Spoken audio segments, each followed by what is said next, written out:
Hey guys, welcome back to another episode of Stripped by Sia, your podcast for your strippers, sex workers, and all the fancy naked people in between. So today we're jumping a couple provinces, and I'm the only host here. I am virtually recording with the fabulous Nia Nebula. Say hello. Hi everyone, nice to meet you again. Wow, that feels like such an MSN throwback. Totally, or like ICQ or something. Oh my god. Way back in the day. It's so lovely to meet you. It's also my first time meeting you. We just started talking about like 5 minutes ago, so yay! So excited to have you on the show.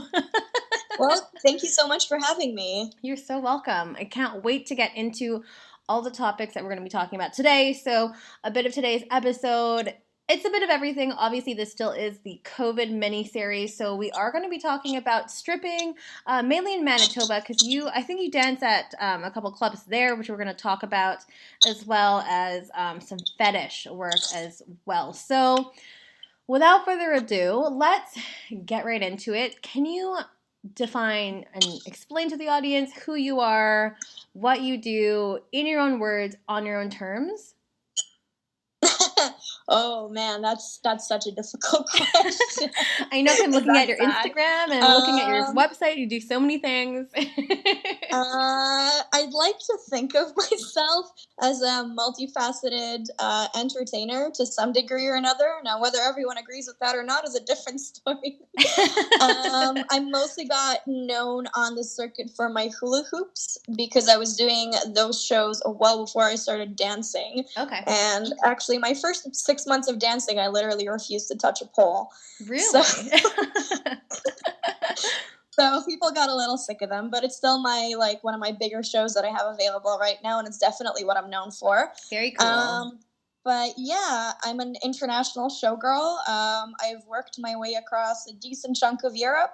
I've done a handful of contests in the US now, and I'm just barely getting back in from Australia. Literally made the last flight with Air Canada back home on the 28th of March. So that was an interesting experience there all on its own. Whoa, that's super late. Oh my god. Yeah, we went from social distancing at the airport to being crammed like sardines for a 15-hour one-way connection. So, oh my god. Social distancing kind of went out the window, as did Air Canada's personal in-flight service. Let's call it that. Oh no, ooh, that is another topic. Oh god. Well, we are so glad to have you back. At least I made it home. I can't complain. At least I made the flight, but. Yeah, I could have literally been facing being stranded in Australia until the flights reopened again. Oh, God. I don't even know if they're open right now, are they?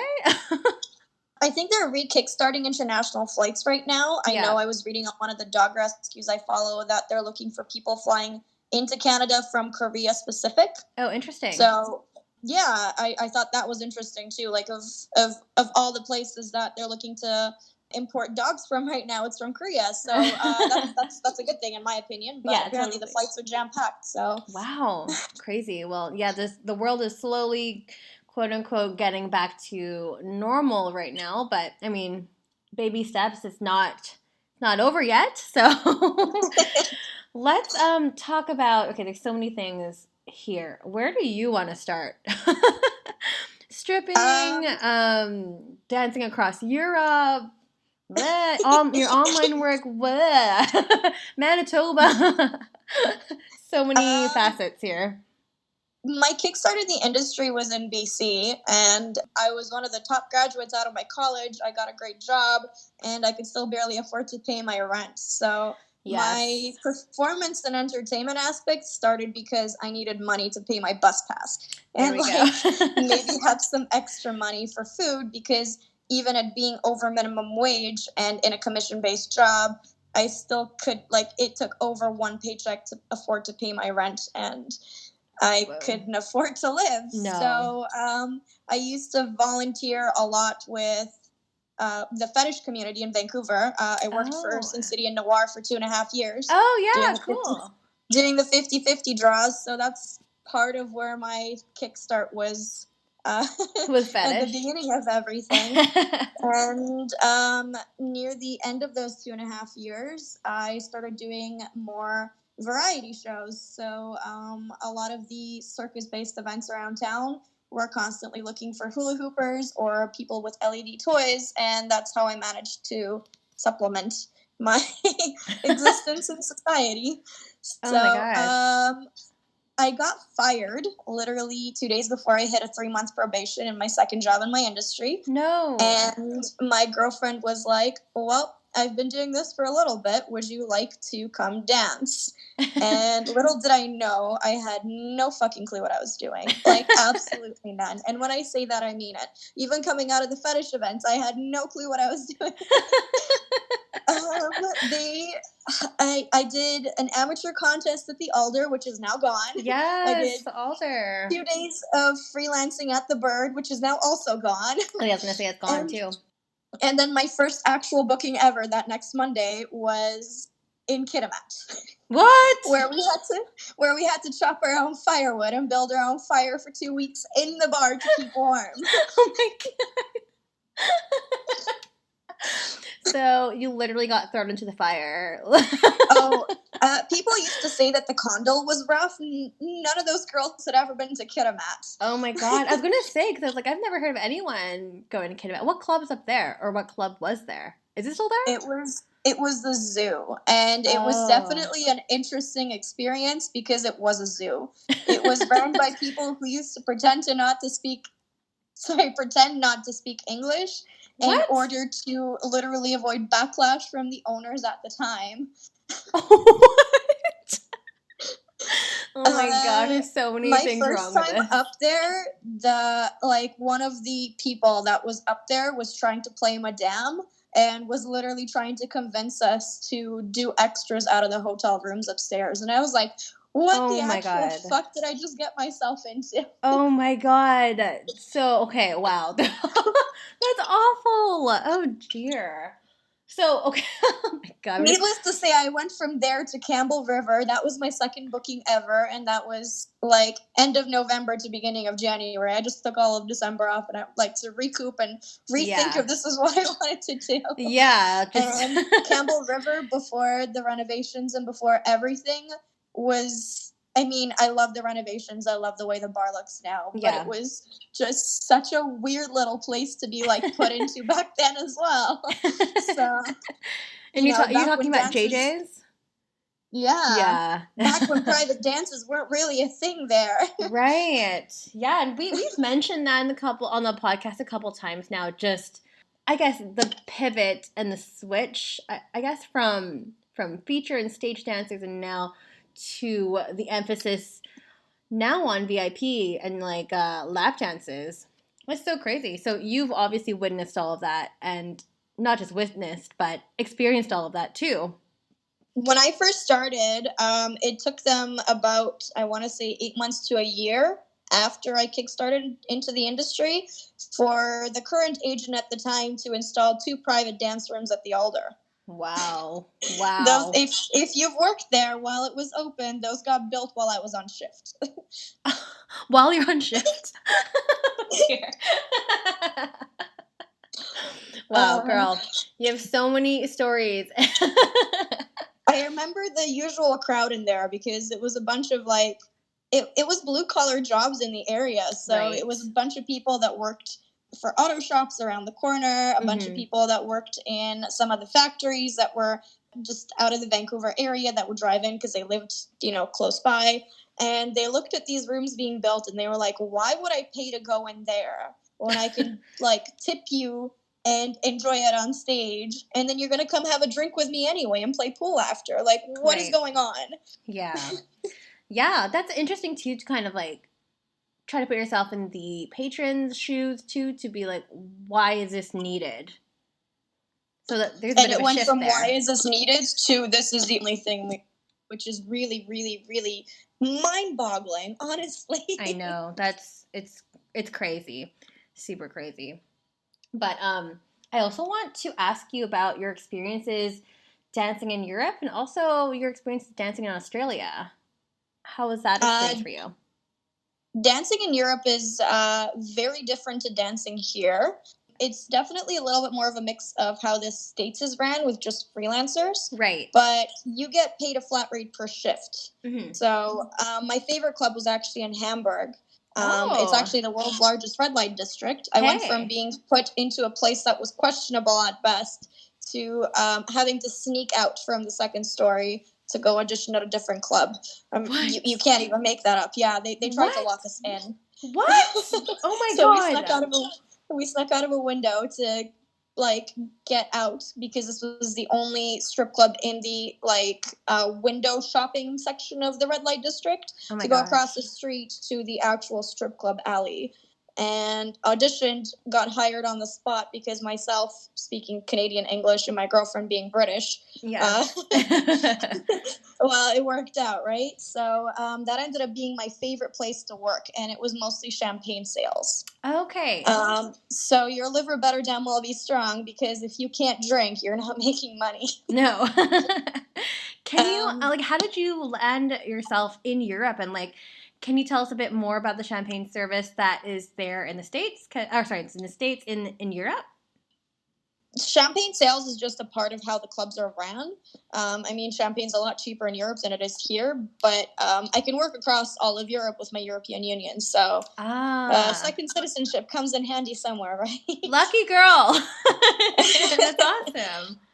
So this was one of the weirdest club experiences I've had in, most of my life. It was a very small, round, carpeted stage. Carpeted? With no pole. What? That rotated slowly. I'm just trying to picture this. You'd be up there for 2 songs, and they had tip dollars from the bar that they would buy, and they just hand you a handful, and you'd have to hop off the now rotating stage onto the drink tray in order to do titty tips. Okay. Explain to the audience. Or pour beer through your tits and funnel it into someone's mouth. Oh my God. This sounds like it's getting messy. It was all about getting messy. I don't at the end of the night, you didn't even want to put your clothes on because there was just so much champagne spilled straight down your chest. That was literally all I did. Was I talked about travel and I poured champagne down my tits. Creative ways of wastefulness, right? So interesting. What countries were you dancing in when you were there? And were there stark differences in between the countries you danced in, or? Oh, definitely. Every single country has its own culture behind it, and then within the culture, it's how they treat sex workers, even if you're not offering sex. I worked in southern Spain. I was 2 hours away from Gibraltar, and wow. I really liked the club. The people that were heading down there for summer was it was a very fun crowd, mm-hmm. But at the same time, every single person in town thought that we were full working girls. Oh, so wow. I had a lot of restaurants denying me service or trying to be absolute, honestly, assholes, because of the fact that I worked at the club. Right. So, of course, they probably view sex workers in not a very nice light, I would say. So not as accepting as it, say, would be here on the west coast of BC. Definitely not. Right. So I've worked across Spain. I've been in Scotland. I've done a little bit of a touch in England, but not enough to actually be able to speak on it, honestly. Okay. I've worked in Belgium, in multiple spots in Germany. Okay. Now I'm trying to think. I Where else? That's most of the places I've tried to work at in Europe. Wow, so a lot of Western Europe. Yeah, mostly. Germany was definitely the best, though, hands down. Why was Germany the best? One thing I also noticed is I was working on the southern end of Belgium. Okay. And a lot of the people coming in were coming in across the border from northern France. Yeah. And I don't know if it was I honestly think it was literally just the customer basis there, but it was a very tiny club. Everyone chain smoked inside and no one wore deodorant. Oh my God. That sounds horrible. Does not sound nice. It was weird. It was definitely weird. That sounds unfortunate. But tell me, okay, why was Germany the best? Was it in terms of the pay, how the club was, the environment, how they respected their dancers there, or why did that shine out of all the The other German countries? economy is solid through and through. They've got Right. so many different industries going that it's actually like one of the better places to be. They have a really decent workers' compensation. It's one of the few places where you can legally work as a sex worker, doing whatever you want to, industry wise. Okay. Interesting. Especially when you look at it. I mean, the Vancouver fetish community and the Berlin fetish community cross over a lot too. Okay. So when you look at it from that perspective, it's a place where people are a lot more open to sexuality. Right. Just from my personal experiences. Mm-hmm. So it was a lot easier being able to establish boundaries because people are used to it now. Right. And being able to actually enjoy myself in the environment and having people actually understand consent culture. So there's multiple different aspects to why Germany was the best, but it kind of boils mostly down to that. That's awesome. That's so cool. I also didn't have to use Google Translate as much over there. So really? That was kind of like a handy little aspect. That's awesome. Well, it sounds like you had a really, really great experience over there. For the most part. It was an experience, I'll give it that. Just like, pause, yes. How long were you dancing in and across Europe for? Was that over a significant amount of time? I've gone back and forth a lot. Oh, wow. Well, my first time going through Germany, I just worked Munich. My second time, I tried a different spot in Munich before I ended up in Belgium, and then I went back into Hamburg. So it's really easy to hop around. Most of the customers coming into Hamburg were coming in for stags. Okay. And stagettes and just weekend, like, thrashers, and they were coming in on £9 one-way flights from the UK. So wow, it makes it a lot more affordable when you can just hop a cheap flight and there you are for the weekend, right? You don't need to bring a whole lot of anything either. Yes. Go home at the end of the weekend, take an actual proper shower. Till then, I'm sure you can survive with what's in the hotel. Yeah, as opposed to traveling here in Canada where it's pretty fucking pricey to go across even one province. When the condo was around, paying $600 for a one-way ticket up to Fort St. John from Vancouver. Not cool. Not cool. But you'd make that in less than a fucking day, so it was justifiable. There you go. Well, speaking about Canada, you are now based in Winnipeg. Obviously not by choice right now. It sounds like you would obviously be traveling across the world dancing. But how did you find yourself down in Winnipeg? I came out here on the recommendation of someone who unfortunately isn't dancing anymore. That was Katrina Valentine. That girl was absolutely phenomenal. I don't know if you've heard of her or had the opportunity to work with her, but she was an absolute gem. And so I ended up out here my first round about 4.5 years ago. Okay. And back then we used to have our dancer accommodations right downtown over top of Solid Gold. And so I used to come out. I would stay at the house. We have personal drivers and chauffeurs because we're literally hopping through bars because, I mean, for the most part, my day shifts are on dance floors in the middle of pubs. Right. So we have like drop-in strippers. It's how Winnipeg runs. And so it was a really fun time because most of my time is always spent on a stage. Right. So I just kept coming in, and then at one point or another there was an issue. We lost Solid Gold. I don't even know who they're booking anymore, to be honest. Oh, wow. But it went from being my favorite bar in town to I can't even stay up there anymore. And so after a couple of issues with accommodation locally, I just kind of said fuck it and got a place out here.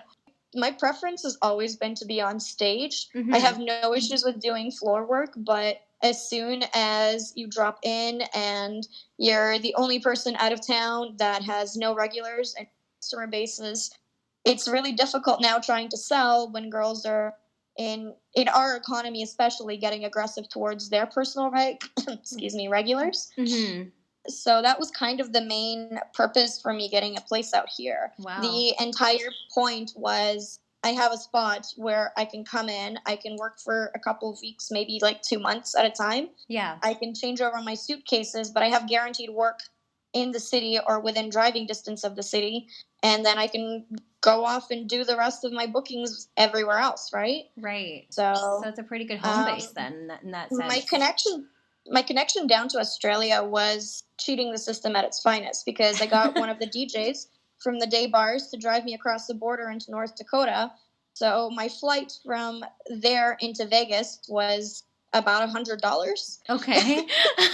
And I connected from Vegas to Brisbane through Honolulu, and Hawaiian Air was having a huge sale as well. So nice. I literally made it down there on a budget of under $700. And that is unheard of for flights down to Australia. That is ridiculous. Considering how much I had to pay to get back here with Air Canada. Oh, God. I don't even want to know. Crazy. And how was your experience down under? It was a wildly interesting ride. Considering I've worked across like a decent chunk of, well, not a decent chunk, but I've worked in Scotland and like a little bit of England. This was like a whole different ballgame of Commonwealth country, right? Oh, yeah? So there were aspects to Australia I really enjoyed. The main one being the fact that their minimum wage is a living wage. Oh, so wow. To give you an example, there's no tipping, by the way. There is tipping on stage to some degree or another, but generally speaking, if you're booked for something specific, you're on a flat rate fee. Oh. If you're a bartender, you don't really get to see tips. So groceries are cheaper, so their life expenses are actually a little bit more affordable. But then you look at things like alcohol and cigarettes, and everything's just jacked up through the roof. Right. Oh my God. So a pack of smokes was running at like $30 to $50 pack. Oh my gosh, gross. No thanks. Right? Yeah. But you can easily go and do a full shop for the week for under $100. Wow, that's awesome. So nice to hear that. Okay, so with Australia, in terms of stripping culture, obviously it varies quite vastly from the rest of the world, because you've had a significant amount of experience dancing everywhere. Yeah. I think it's probably the most experience that I have interviewed on my show, which is really fascinating. So I don't like staying in one place, and I want to see the world. And I'm also a nerd, so shitty Doctor Who reference, but if a TARDIS appeared in front of me, I'd be gone. Love it. You're multifaceted. I think that's great. So now you're stuck in Winnipeg at the moment. So how has that, because I know that the clubs have slowly started reopening there. How's the dancing It's a very surreal experience. I got to experience 2 of the clubs last week. Okay. And they're handling it with very different approaches. Okay. One of the clubs is 6 feet apart for absolutely everything. Okay. And by Tuesday, I had borderline lost my voice by having to scream across tables because the music was super loud. Right. And the other club is just not really changed much at all. I mean, they did renovations, but that's just it. Manitoba has some of the lowest case counts across Canada. Right. But the problem that it's facing right now is people coming in from out of province without self-isolating. So right. Which is obviously a problem. I've had this discussion with a couple of different people here, be it bartenders or like just some of the coworkers that I'm with. But realistically speaking, if we all just like sat on our butts for the 2 weeks mandatory when you're coming into province, you should be good to go. I mean, it doesn't really make a difference at that point. The only cases here have already mostly been dealt with. So not being in the middle of an epicenter was kind of an ideal choice for a place to be. Totally. Yeah, 100%. Because now I think the clubs have been open, I mean, at the time of recording, it's been open for what, about 2 weeks now? And then 1 week. This is week 2. This is week 2 already? Okay. Damn. So I guess by the time this episode comes out, it'll be a couple geeks. So how have those protocols, how are they being maintained, if they are? Because you're saying there's like Manitoba's always inconsistencies. been a no contact area. Okay. So it's easier to reopen here just because, I mean, I can't even take a dollar bill out of someone's hands when I'm on stage. I can't hand someone a poster or a magnet. It has to be put down first because otherwise it's considered contact. Right. So I think that aspect of the way everything has been set up in the province in general is part of the reason why things are opening up in the first place. Right. Are you ready for that perfect summer glow up? Check out Tancouver on Instagram. She is a top-rated spray tanner in Vancouver, using only vegan and cruelty-free top-tier solutions. Her all-natural, house-made, gold-shimmering finishing powder shines perfectly on stage. Slide into Tancouver's DMs for a tan consultation or to book with her, and mention Strip by Sia for 10% off. And I mentioned, or you mentioned to me, I think even like before we were recording, you mentioned some clubs are only reopening, and they're ones that are stage-based as opposed to the ones that have dance floors. There's a difference there? Yeah. So going back to the way that my day shift is usually ran, I'm usually on dance floors in the middle of local pubs. Right. So the initial statement was that dance floors couldn't reopen, which is how the two like actual nightclubs, like strip clubs, opened up. But as of last Friday, there were 4 of us that did a jam show. So it's called jamming out here, kind of like how musicians jam out. We jam out through the day. So one of the bars, which is Club St. B, reopened last Friday, and now we're getting a handful more of them back this week, which is absolutely phenomenal. That's great. Because, I mean, we're just one individual person on a stage. We're not a dance mob, right? No. So in terms of social distancing, you can't get any more distance than that, right? Right. Interesting. What about dances? Like, how are people going to sell dances now? Is that a thing? And you mentioned it's no contact there. How does that work? One of the clubs closed down their private dance rooms. Okay. And so they have us doing kind of like table dances. Right. But, I mean, they always had podiums outside, like on the main club floor. It's just now those podiums are 6 feet apart from the couch instead of the 3 that it usually is, because that's usually the distancing we're dealing with. Mm-hmm. And the other club just hasn't really changed anything. Changed much, right? So we're still 3 feet apart. Interesting.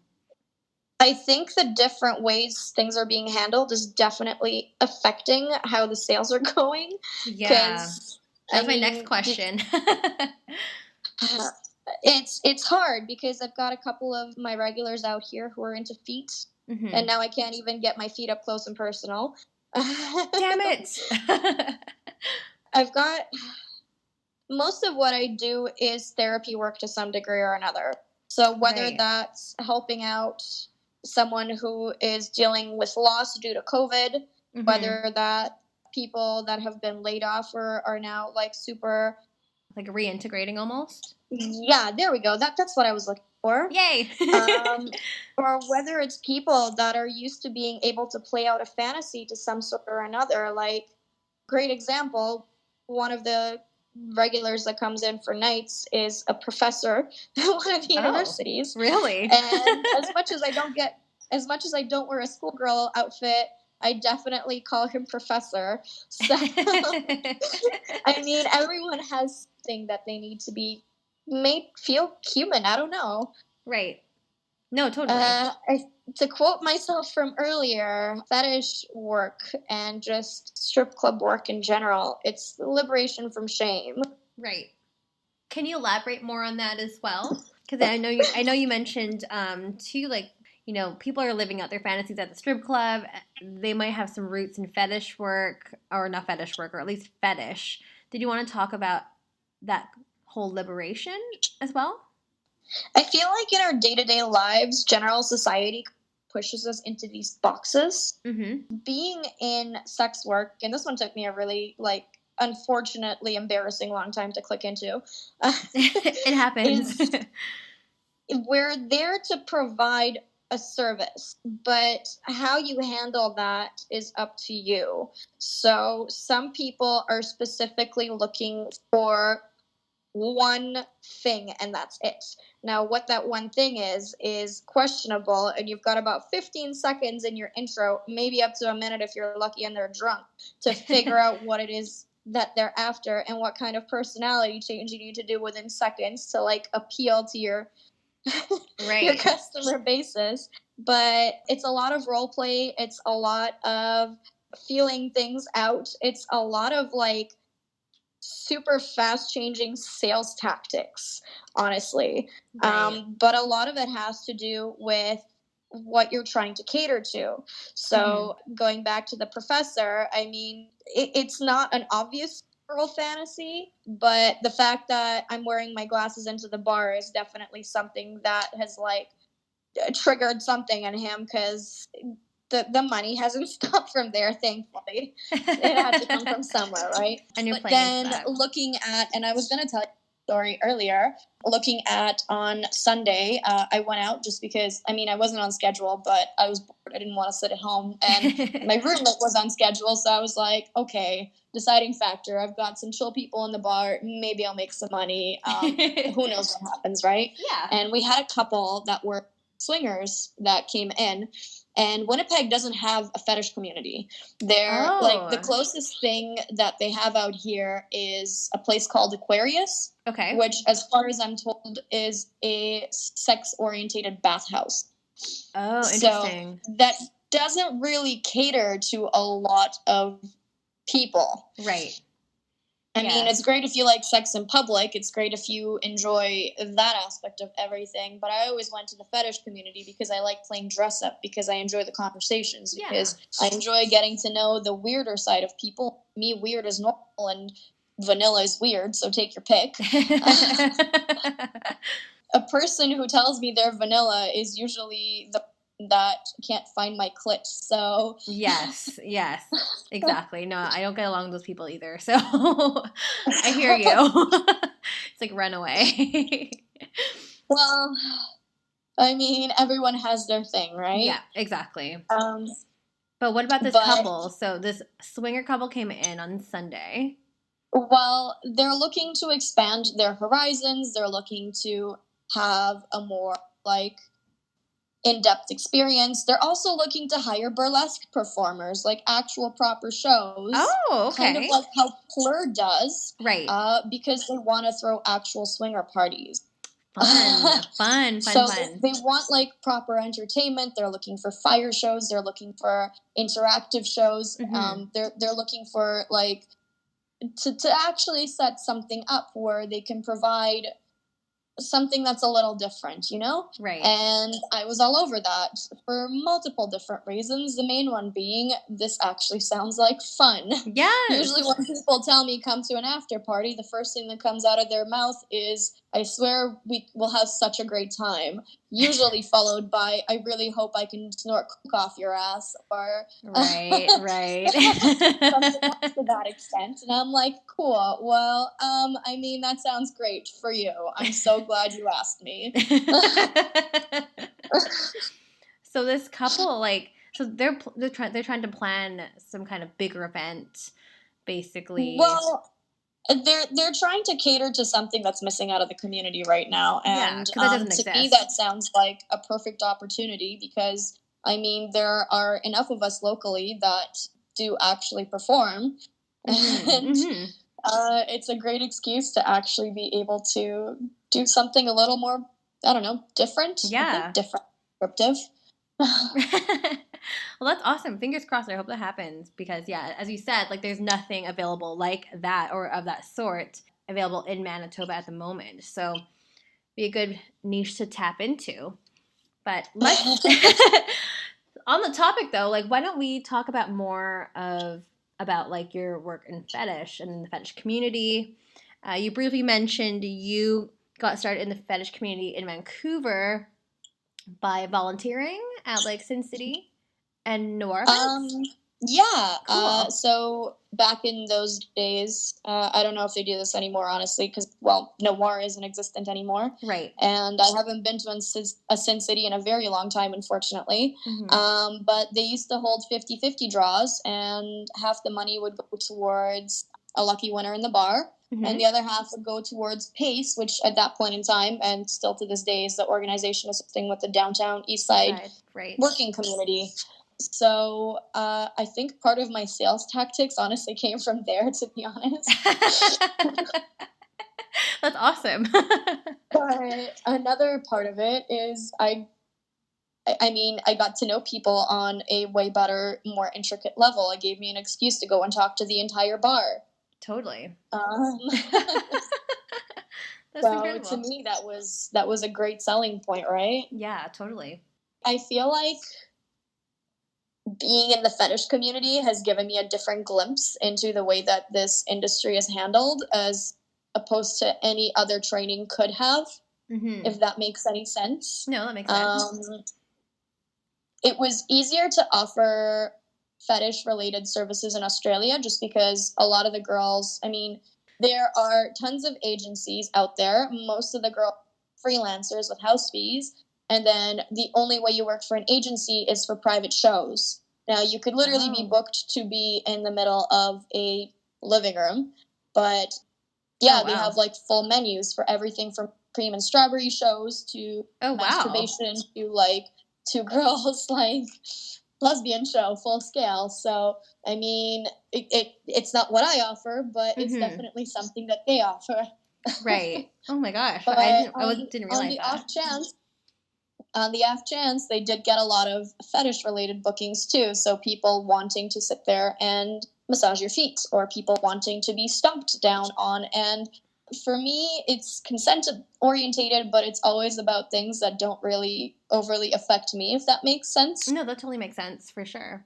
I have no issues catering to someone that wants and shower just because it doesn't make a difference to me. Right.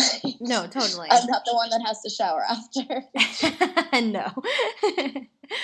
What type of fetish work do you do, or what kind of fetishes are you involved in?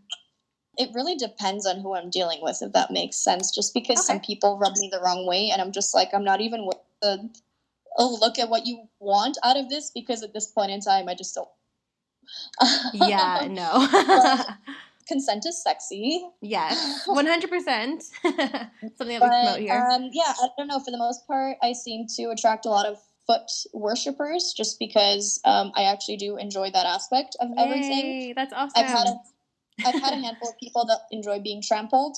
Okay. To whatever degree. So that's literally being stomped down on or kicked in varying different body parts with, like, either stilettos or, like, my goth boots or whatever else there might be. I've definitely peed on more than a handful of people. Oh my gosh, really?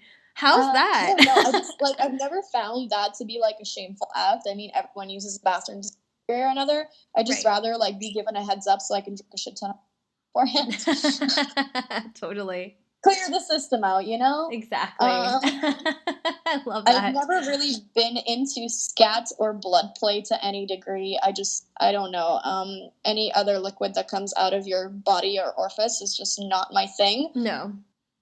I don't know. I like latex. I've had people before that have literally just booked me so they could rub me down while I'm wearing latex, and that's just lubing up an entire, like, bodysuit piece. Right. That has nothing to do with, like, I don't know, sexual aspect concentration. I feel like that's a good way of wording it. No, that makes sense to me. Yeah, for sure. And I keep hearing about that too, so that's really fascinating.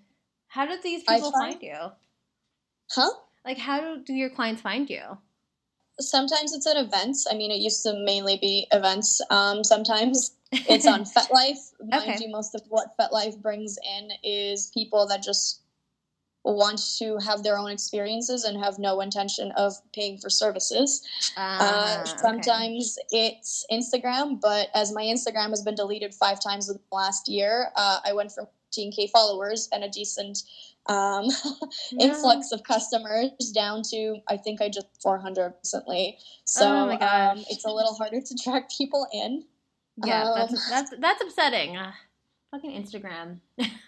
Fucking censorship. Yeah, well, we were actually checking Instagram this morning, and I told you I have a day shift today that starts at 1:00. Yes. And the Instagram for the club is down, and I had to double check with my roommate to be like, am I blocked? Or did the Instagram account actually get taken down? And unless they just blocked everyone, no, their page is down, which makes absolutely no sense right now. Yeah, I'm really hoping that either we can get it reinstated or back up and running, because, I mean, being able to promote that club is a big part of how a lot of the regulars know who's where. Yeah, exactly. So they can find you, right? And so they can come into the club. That's really frustrating. Shit happens when you party naked, and yes, you can quote me on that. Maybe that should be the title of the episode today. Love that. I also wanted to briefly ask you about the fetish community in Berlin, because you mentioned that earlier as well, and the parallels that it shares with Vancouver. Do you want to speak a little bit about that? I haven't personally had many experience with that. Okay. That's a bad thing to say, but I mean, I haven't worked in Berlin. I worked in Munich a handful of times, and I've been through Hamburg. But specifically with the way that Germany is orientated, I mean, there are dungeons across the entire city. That's not just downtown. That's not just the red light districts. So it's an integrated part of society. A lot of the girls that were the displays, I mean, there's multiple issues attached to that one, but for the most part, the ones that are there of their own volition and willingness, and that are in it because they know what the work entails, usually end up building up a customer basis and then moving to a different location once their customer base is built, right? Right. So, and this is just from talking to the locals. This is just from, like, talking to the workers that I was surrounded by. Right. The clubs in Germany do a lot better than the clubs in Amsterdam, I have to tell you that. Really? Considering, I didn't work in Amsterdam, but I've been through there more than a handful of times, and I tried scoping it out just to see what the location and the industry is like. Right. And I find that Germany is a lot more consent orientated. Okay. Amsterdam is a lot of overblown worldwide tourists that look at it as a sex capital, as opposed to as these women are here to work. Right. So now having belligerently drunk people that can get stoned and get other substances. Well, I mean, weed is legal there. Honestly, it's not even remotely close to the weed we get in Canada, but it's about as good of a quality as you're going to get across Europe. Right. But the people that aren't used to consuming like high-grade weed, or it's just a whole different ballgame. Yeah. So I think that's a good way of wording it, is Germany was definitely a lot more openness and communication, and people that are there because they want to be there, as opposed to Amsterdam, which, from the handful of girls I saw that tried to work Amsterdam, it was girls that wanted to work and then party, kind of the way that you would in Ibiza for the summer, let's say. I see. Because they have clubs down there too. But it's not really doable, considering the customer basis out there are not annual. They're not there on a repeat basis. Right. They're usually one-time travelers, and that can be either really good or really bad. I was gonna say, because like Amsterdam has that reputation of being, the red light district, and of course, weed is prolific over there too. But then, as you said, like it can kind of go there for one-time experiences. Yeah, and that's it, which can be really shitty. Yep. Yeah. And then I feel like I wonder, because there are so many tourists coming in there and they're not really aware of what the cultural norms would be. Like, I'm not sure how successful girls would be, but obviously, like, I have not worked. I don't know anyone who's worked in Amsterdam yet, so that may be a future guest in the show. But we'll see. But it's interesting to have these contrasts too, and especially with all of your unique experiences too, working across the world. I find it completely fascinating. So I'm so disappointed right now, because I mean, COVID just threw a wrench in most of my world plans. Originally, I was supposed to come back from Australia, still on the 28th actually. Okay. But I was flying from Melbourne into Vegas for a couple of days for an overnight. I was supposed to get one of my costumes shipped down there, and then because it was just too heavy to bring internationally on. And then I had the Exotic Dancer Invitationals in Dallas, Texas. Right. From there, I was supposed to have a week off and like just enjoy some sunshine in the States. And then I was supposed to be in Topeka, Kansas for North American Showgirl competition. I want to say it was something along those lines. Okay. Wow. My entire summer was literally supposed to be spent going back and forth into and out of the States for contests. Like right now, we were supposed to be getting ready for the Feature National Dancer Championship as well as New Poppin'. And then after that was supposed to be Expo in Vegas. Right. And that's for all strip club industry. Yeah. That is so We were supposed to have the North American Showgirl Festival with Shelby Dahl in New Brunswick. And now the only portion of that we're doing is the burlesque contest. And as much as we are getting judged by the theatrical troupe out there, I now have to record everything online and like film it. And just the sheer aspect of you can't feel the crowd. No. You can't feel out exactly what you're doing right or wrong because you can't look at who is judging you. So that aspect kind of scares me, to be honest. Yeah, and I've been seeing like a lot of these like online competitions now too, obviously because like things have had to move from the stage and from in person to online, but like you lose so much of that performative aspect and like the lack of crowd and also just not performing it right there and then, like for you to have to like pre-record your submission, it just there's an upside and a downside to this. The upside is I can pre-record as many times as I want until I get something I really like. The downside is that I actually enjoy being put on the spot. The aspect of contests that I actually really do enjoy is being able to go out there, and I changed within 2 to 3 days before the contest from like panic, did I bring everything? Oh my God, how is this going to go? To, fuck it, we'll see how it runs literally 2 hours before I'm on stage. YOLO. And just going out there and having fun. So, yeah, so it's a bit of a shift right now. So, I mean, we're going to see how long COVID lasts for. I mean, I really think for the rest of the year, things will be changed quite a bit. Things aren't exactly going to go back to quote unquote normal that soon, but you know, it's baby steps, right? Oh, definitely. So. But with that being said, why don't we, because I know you have to go to work soon, why don't we move over to the Q&A portion here? We got a couple last minute questions that came in because I forgot to put some things on, so that's my mistake, but so I was like, shit, I didn't promote this. But we have a nice question here. Let me see here. How do you stay so sweet and caring in this line of work? And this person also mentioned that Nia gave me my first lap dance, which finally helped me accept that I was pansexual and helped her come out. So, yeah. Oh my gosh. That's super sweet. That is, I feel honored. Is that weird to say? No, not at all. I don't like being jaded by the industry. And I mean, sometimes it's hard not to let it happen. But for the most part, I feel like every time you go up to someone new, you have to like reset.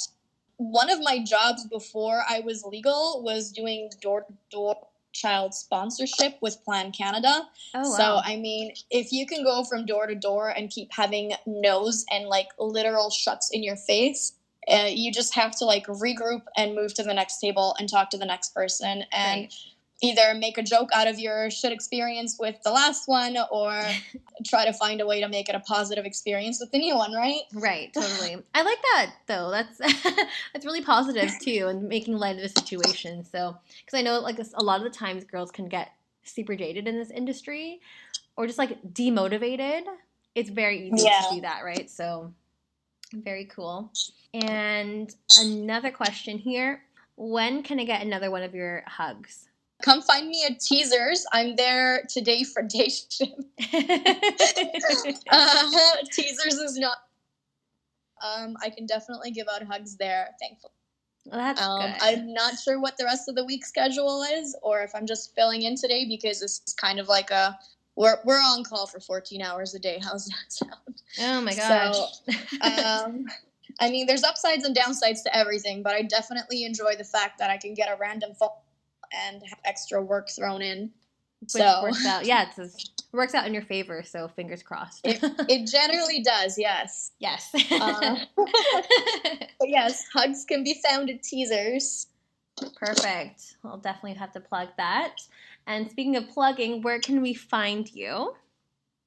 So my Instagram, my 6th one, is at I am Nia Nebula. My Twitter is at Nia Nebula. And my Facebook fan page is at Nia Nebula as well. And then in case anyone is looking for my more personalized content, 18 plus sort of deal, that does not get posted anywhere else because I'm that girl. My website is nianebula.com. And it's a subscription-based website. Currently, I'm running a promotion for $10 a month. Nice. And most of my content, literally most of it, is free. And nice. I think, at max, it's $5 for everyone subscribed for whatever specific thing I'm trying to, get a little bit of extra money from, because it's a little bit of extra content, right? Right, extra work, so... That's awesome. Well, I'll be sure to definitely plug all of those links in the show notes. But thank you so much for joining us on the show today. It was such a pleasure to have you. Thank you so much for having me. You're so welcome, and I hope you have a really, really fruitful shift at work today. I'm sorry to keep you. It's super early. It's early in Vancouver right now, but you guys are 2 hours ahead of time, so I'm we're cutting it close. But thank you again. Hope to have you on the show again, and hopefully there will be another episode next week for the COVID mini-series, Strip by Sia on Instagram, as well as my personal Sia Steph, and we'll catch you guys in for another episode hopefully next week. Thanks, guys. Thanks, Nia. Thanks, babe. Have a good day. See ya.